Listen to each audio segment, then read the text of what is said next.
નવસારીમાં ફરી બેદરકારી. મહાનગરપાલિકા દ્વારા પ્રતિબંધ છતાં મોટા વાહનોની અવરજવર. બ્રિજ પર બનાવેલ બેરીકેડ ફરી તોડી નખાયું.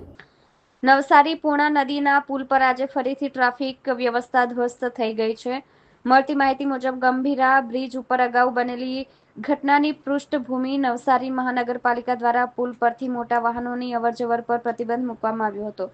પરંતુ આજે અમુક મોટા વાહન ચાલકોએ નિયમોની અવગણના કરી બળજબરી પુલ પરથી પસાર થવાનો પ્રયાસ કર્યો. આ દરમિયાન પુલમાં પ્રવેશદ્વાર પર લગાડવામાં આવેલા બેરીકેડને અજાણ્યા વાહન ચાલકે તોડી નાખ્યું. આ પહેલો બનાવ નથી. અગાઉ પણ 2 થી 3 વાર અજાણ્યા વાહન ચાલકોએ બેરીકેડ તોડી ચૂક્યા છે. દિવાળીના દિવસે જ્યાં શહેરમાં આનંદનો માહોલ છવાયેલો હતો, ત્યાં પૂર્ણા નદીના પુલ પર અચાનક બેરીકેડ તૂટી જતા ટ્રાફિક વ્યવસ્થાનો ભંગ થયો.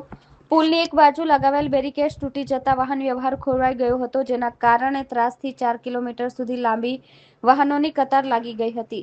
સ્થળ પર પોલીસ દળ પહોંચીને ટ્રાફિક કાબૂમાં લેવા પ્રયત્નો શરૂ કર્યા, પરંતુ લાંબા સમય સુધી વાહન ચાલકોને ભારે મુશ્કેલીનો સામનો કરવો પડ્યો હતો. ઘણા સ્થળોએ લોકો પોતાના વાહનમાંથી ઉતરીને સ્થિતિ સુધારવાનો પ્રયાસ કરતા પણ જોવા મળ્યા હતા. શું મહાનગરપાલિકા દ્વારા બ્રિજની સ્થિતિને ધ્યાનમાં રાખીને નિયમોનું ઉલ્લંઘન કરનાર સામે કોઈ કડક કાર્યવાહી કરવામાં આવશે ખરી?